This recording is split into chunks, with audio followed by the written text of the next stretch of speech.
challenged and yeah, it's great stuff. Thanks for that. So without further ado, we're going to go into our next speaker, which is fantastic to have Brian Hosking here tonight, who is a kitchen garden specialist, and he's running the kitchen garden programs at Eaglehawk Primary and Violet Street Primary School, as well as training and a lot of other people to do the same thing.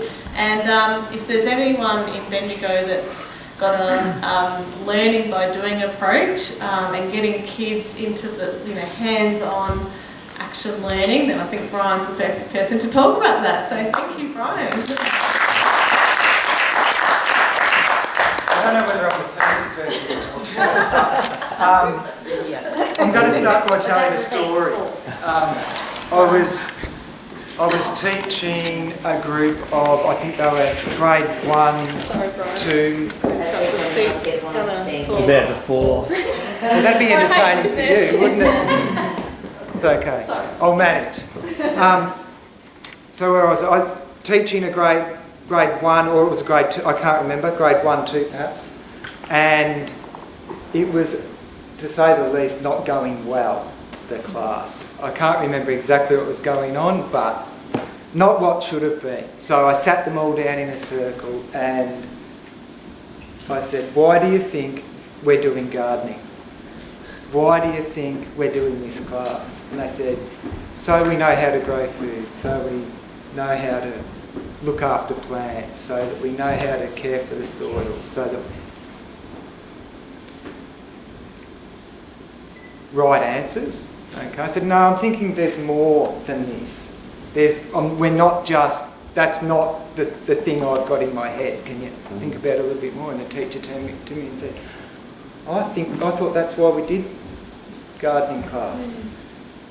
And I said, well, actually, we do the garden class so that you learn how to work together, so that you can work in a team, so that you can solve problems, so that you can measure things in different ways and all these other things. So yes, I teach children how to grow food, but together they learn how to do all those other sorts of things that they need to do. When Karen asked me to do this talk, I said yes, and I hadn't really thought about it. And I said, when I come to do it, I would really like, instead of me just to sit here and talk, people will get more out of me if they ask questions of me, which we'll do shortly. I've been doing, so keep thinking so that I've got more to tell you about. I'll give you some more background about me, sorry. Six years ago, Eaglehawk started the Stephen Alexander Kitchen Garden program. So I started working there with those guys, helped design their garden, build their garden, get the kids involved. At that stage, they were gardening with grade 3s to grade 6. They would garden once a week for an hour and then they would cook for 2 hours and they'd do it the next day. And it worked okay for a while. But what I found was that the connection wasn't being made between the garden and the kitchen. So we changed that so they were gardening and then immediately going into the kitchen. And then we decided that it was good enough for grade 3s to do that we extend it to the whole school. And so as soon as they came in prep, they were out in the garden, a modified program. So when they come in prep, they're immersed straight away in working in the garden at their level. So doing things like planting big seeds and smelling things and touching things and tasting things and wandering around. Generally enjoying being in the garden, but also learning how to be in a garden. So not stepping on the garden bed, staying on the path, walking, keeping safe, asking questions about what's going on, observing things. So I'm big on getting kids to look and use those other senses as well. The whole time talking about the food aspect of it. Why do we use the food? Everybody eats. The reason I garden is because I like food, okay? People ask me questions about ornamental gardens. I can't answer them. If you can't eat it, I don't know about it, okay? People go to pull weeds out of my garden or any of the gardens at the schools. You can eat that, you know. the reason that's a weed is because it's a plant going in the wrong place, not because it's something that we don't know what it's good for, or, you know, not because it doesn't have a use. It's just that we have that sort of thinking about it. Sorry, I go off on tangents all the time, so you're allowed to pull me back. That was the start of Deeper Hawk 6 years ago. About 3 years into that journey, Violet Street asked me to come on board over there to help them to establish something. And I fell into the trap of putting the garden where they wanted it, which was not the best place for it. But in doing that, it means that we're growing food in a really challenging environment, right on top of one of the highest hills in Bendigo, in an area that gets shade until 1 o'clock in the afternoon in winter. So it gets freezing cold winds in winter and stinking hot dry winds in summer. So very difficult and challenging environment to garden with, especially if you do it with kids who've never grown anything before either. But we do it. And I think that that's another thing that teaches children, when you're doing something that's not perfect, that isn't designed perfectly or made perfectly or made to make it easy, is that when you do something the hard way and you put the effort in, you can get the results out the other end. And they don't have to be perfect either, but the process is kind of what it's about. And I know that when kids write about the garden, I can read that writing and I'm blown away, because it shows me what they've learnt in a way that I never ever would have seen it, or in words that I couldn't kind of put it in those kind of words. It's through the child's eyes, you know. And that sort of stuff kind of keeps me going, in a sense that sometimes it's a real challenge, because you've got all these kids in a very unstructured environment. Talk about flexible classroom space, take them outside, where they're still kind of expecting to be told what to do all the time, which is not kind of what I do. I kind of give them some very loose instructions at the beginning of the lesson. These are all primary school kids, remember, and then they go and do it.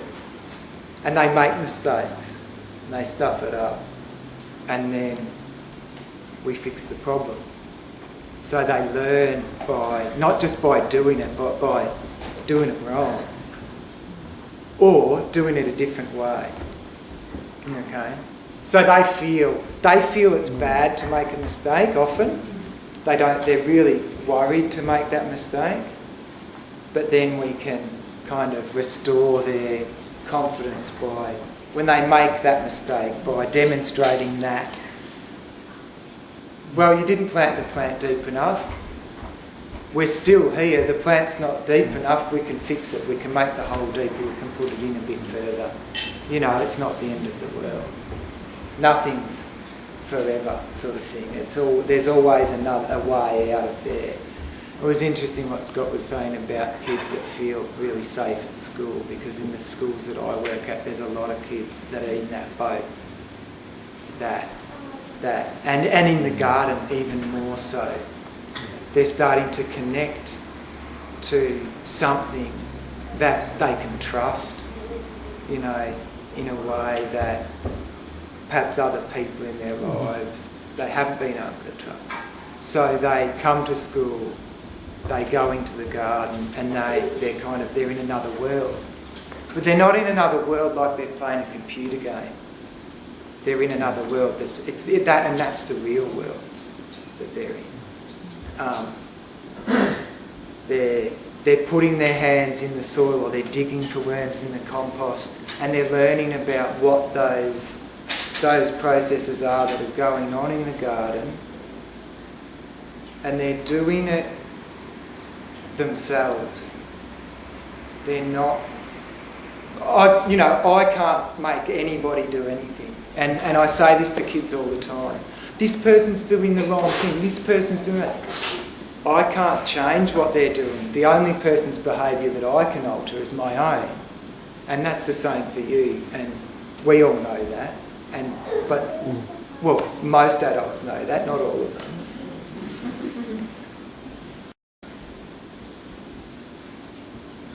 And these kids are developing and learning that.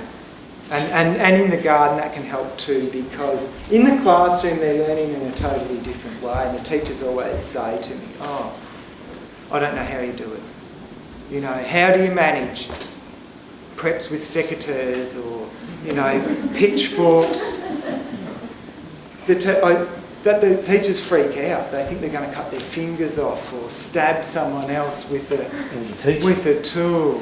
Or the teacher. I've never had it happen. I knocked a kid out once. It's a messy incident report. I knocked him out cold. I was raking a compost pile with the rake like this, and he walked behind me. He was one of those kids, he can have a bit of a joke, and I bumped him, not very hard, right in the head, and I turned around and I thought he was mucking around, because he was sort of he sort of had a little bit of a laugh, and then keeled over into the pumpkin plant that was going there, and I sort of stooped down and caught him just before he hit the ground, and he came to a little bit. And I still, at that stage, I still thought he was mucking around. And I said, I can't remember exactly, I said something. And what happened? What happened? And the teacher's like, should I call the... And I said, if you think you need to call the ambulance, maybe that's... Yeah. So we did that. The principal visited the garden that day. I think it was the second time that principal had come and seen. You want to get your principal's attention? Knock a kid out of class. You can do it another way. Depends on the principal. Yeah. They've got to be there though. At one level, they've got to be there on site. Yeah. Yeah. It was okay, it was an accident, and we talked about that. And now when that kid misbehaves, I say, you look out, I'll knock you out. He goes, sorry, I'm going. I can have that joke with him, and he understands. He'll be leaving at the end of the year, because he'll go to high school. That'll be good. So now 6 years. How long are kids at primary school for? 6 years, yeah. 7 years. So, as of next year,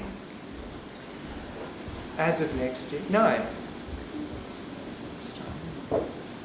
Yes, I was talking to some kids about it 2 days ago. So they were in grade 1. Some of these grade 6 kids were in grade 1 when we started the garden. So we'll have now a whole generation of kids that have gone through the garden program. And it's interesting actually, particularly with the cooking side of things. Yeah. The high schools need to catch up. They do. Because what they're cooking in high school in comparison to what the kids are cooking in the primary schools is really woeful. The reason Stephanie Alexander started this program was she was getting apprentice chefs coming into her kitchen that didn't know what produce was in season at what times of the year. Which was kind of an expectation I guess she had. And I guess growing up gardening and cooking, I've known that too intuitively, but we had kids that didn't know the difference between a spring onion and a potato in Bendigo. So are you saying, sorry, that the high school kids need to catch up? Okay. Because we're cooking in a class. I'll give you an understanding of what we're doing with primary school kids, 3 to 6, in a 1-2 hour cooking session. So it's 2 hours, but they cook, they eat and share it together, then they do the dishes afterwards and clean up. They cook 4 courses, so they'll cook, I'll give you an example of today's was minestrone soup with stuff, everything comes from the garden, remember? They had a salad, They made a quiche. And I think today they did something special. They did some muffins, lemon and orange muffins, because it's like it's the end of term. They don't always do a dessert. More often than not, they don't do a dessert. They just use vegetables from the garden. They'll make bread. And it's all from scratch. And then they go to high school and they bake cakes or make sandwiches or scones. Yeah. And they're not engaged. Like they're cooking out of the 1950s, you know, CWA cookbook. Not that that's necessarily bad. There's some good recipes in those cookbooks, but it's like there's this world of cooking out there, and we're doing that in high school, and it's not engaging all the kids, particularly boys. You know, the knife skills that they're doing. People come in, volunteers and people from the community come in. Again, the teachers were like, what do you mean you're going to give kids big, sharp chef's knives? They'll kill each other. Well, actually, no, they won't. They'll cook. They'll cut stuff up and they'll cook. You know, we get the odd cut on the finger. Well, it's a Band-Aid. Who's lost a finger in here cooking before? Tony? In the cooking? When they're chopping stuff up with shovels in the garden to go into the compost, because, you know, when bits are small, bits of branches and stuff are small, they break down a lot quicker. There's more surface area for microorganisms to work on, okay? So I get them to chop everything up into small pieces. I always remind them that, yes, the blood and bone is good for the compost, but it mightn't be so good for you if you're missing toes or fingers. The garden will benefit, but your parents mightn't be happy with me, so be careful. Safety's a big thing, and we talk about that all the time. And that's where we establish those rules right back in prep about walking and doing the right thing. And most kids know, and it's particularly by the time they get older. Questions, because Dan...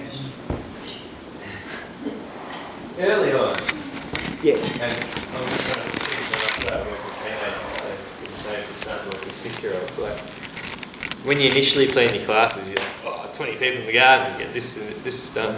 Yep. How long did it take you to sort of work out that, like, planting 6 tomato plants could take up an entire lesson with a group of 7-year-olds, sort of? I tell you what, I haven't worked any of that out yet. I haven't worked that out. Because I'll arrange a task that I think is going to take the whole lesson, and they nail it and just go boom, boom, boom, boom, boom, and it's done. And then I've got to come up with something else. Yeah. Fortunately, he's in a garden. Yeah, that's right.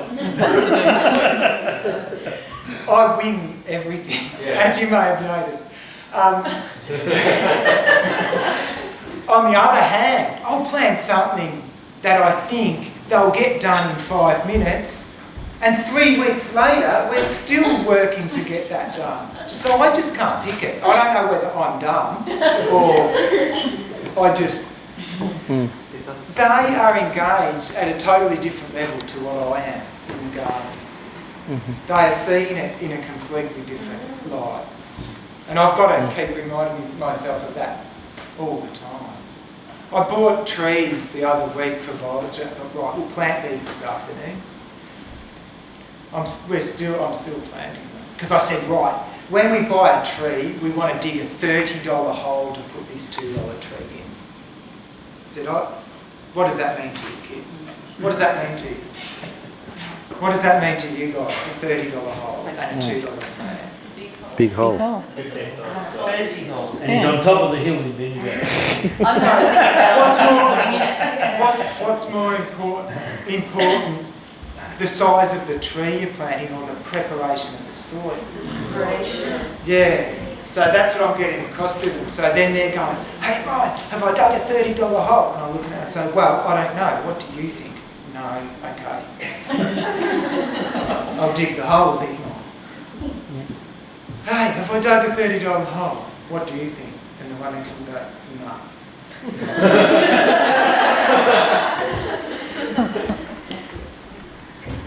Yeah, we'll put it where the dozen trees down in the little area at school in the last month or so. So I reckon it's taken, I think it probably took 3 weeks of probably about, not all classes are capable of doing the digging with the pole bars and the pickaxes, but say about 4 classes each week for 3 weeks, digging the 10 holes and preparing the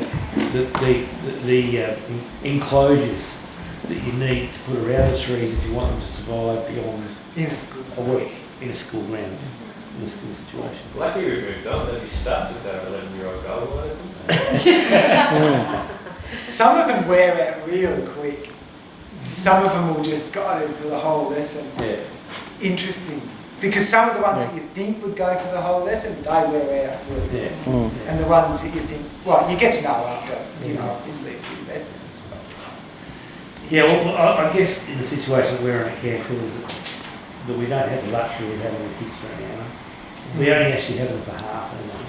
So you took it it's really fast. Yeah. So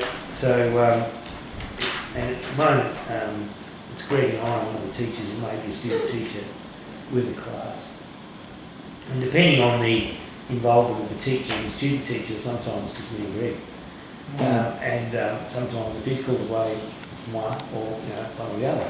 So a scenario basically can be that you've got 35 kids and you've got a lesson, and it might be basically we're going to be doing things like the fundamentals of cutting, how to do cutting or something like that. So we'll do a series of pots of cuttings. But we really have to have the pots ready and the mixtures to go in the pots ready. Otherwise, there's no chance you're going to get it done. Yeah, that's interesting. The kids make the mix. We do, they do. Look, the kids but in a different lesson. But there's another lesson made to make the big brew. Yeah. And then that goes on and on. Because we don't have the luxury of fallow, we heave out a whole garden bed and replace it. I do the same thing. Yeah, I don't fallow anything. I just add lots and lots. Well, I don't do much. Recycle through the compost. I just add lots more compost all the time. But I guess fundamentally what I'm saying is you really have to, wherever you have a school garden, obviously you have to have the school council and the principal on side. Totally. That just won't happen. I mean, they've got to dedicate a staff member for that to happen. And Someone's got to be a paid staff. It's all very well having ephemeral volunteers like myself, even though I might have been there for a while and fairly reliable. There is, I'm still a volunteer and I'm still ephemeral. Whereas the staff member is, if the staff member's away, they'll be replaced by another staff member because the money and the school principal and the school is already there on side. they don't replace me. No. Brian, I'm wondering if, just talking about school gardens, whether you have any idea how many schools, or do all the schools have gardens, primary schools, or do high schools have gardens here in Bendigo? More and more primary schools are getting them. It is affecting enrolment numbers. Parents are looking for it. So they come to schools and they say, we're coming here because we know you've got a garden. It's not the be-all and end-all, but it plays into the mix. It does. The parents will come and visit the school garden on parent prep day when we come through. They'll come into the garden, they'll see the chickens, they'll see the kids that are in there with the chickens in the garden, and it's fantastic. What you're saying about the way the school prioritises the program is really important. Absolutely vital. If it's going to be successful, You and I have been to schools in this area where that is not the case, and it doesn't take long. well, you And I've get been involved in other schools, in other gardens where there's no paid teachers, and it doesn't take long before the volunteers wear out or they move on, and next thing you know, it's Kaikui up to your neck. So do you know if the high schools have gardens? I don't know about the high schools. Yeah, they've got the spaces for them, I think. Please don't have the call. Oh, we went and had a look at BSE because they've got this gorgeous little bar, little hut, and this amazing little space that was nothing planted seemingly, but that was coming, it was all part of the, this is what's here, They we're don't going show to you. do it, but they've only just finished the buildings and, it's So the that- next step. It's a big challenge. It's a big challenge. Gardens are always an afterthought. So that It will be awesome when it's No, done. it's true. That's Anyway, why we we've got have to the be beginning. finished, so it'll be done. Scott, did you have a Yeah, I was just wondering over the 6 years if you've noticed a change in teacher attitudes to you and the role that, not so much you, but the role that the program plays and how they can integrate that into things like reporting and that type of thing? Different teachers probably value it differently. Eagle Hawk and Violet Street both made a consensus decision amongst staff to pursue the garden program. Kitchen garden program at Eagle Hawk, garden program at Violet Street, evolving into a kitchen garden program at Violet Street now. Yeah, that's happening now. The differences between the two schools is that Eagle Hawk, as part of the Stephen Alexander Kitchen Garden Program, was given an initial grant to begin with, which is $60,000, which you might as well say it either covers your staffing for the first year, or it builds your kitchen and your garden. It's gone, and there's ongoing support, but not much more money. The school still has to commit to a very large chunk of its budget going towards that. Violet Street have taken it out of their wellbeing, student wellbeing kind of pot there, and they were employing a psychologist, counsellor type person that was kind of working with about 10% of the kids. They wanted something that would be preventative and proactive and work with 100% of the kids. So that's why they opted for this type of thing. Does that mean Gonski we get both? I'm not sure. Well, I'm not sure if garden has its own category for anything like that. Just got time for one more question and we're going to have a break. So Brian, I take it you didn't always work with primary school age? Not until I first stepped into Eagle Hawk, and the first day I was there, I thought, what have I got myself into? This is insane. There's a kid on the roof, there's, I couldn't believe, the position I was in. I know gardens and I've always gardened with people. I think being a gardener, it's kind of like being a musician. It's okay to do it on your own, but when you do it with other people, it's a lot more fun. So I've always gardened with communities of people, groups of people. So I taught adults gardening before. Kids are far more difficult to teach because they're less, like adults are there generally because they want to be there. They're, like you guys are all listening, you're all looking at me, you're all sitting beautifully. You're all being whole body listeners. You could be entertaining. Maybe someone would laugh at you if you did that, and you'd get the recognition that you're after. No. So my experience working with kids I've learnt that in the last 6 years from teachers and from doing the job. I learn by doing, so. And that's what I said in the job interview. They said, have you worked with kids before? I'm like, no, I was a kid. And there's people here that work well with kids, so I'm pretty sure I'll get a fair bit of information from you guys.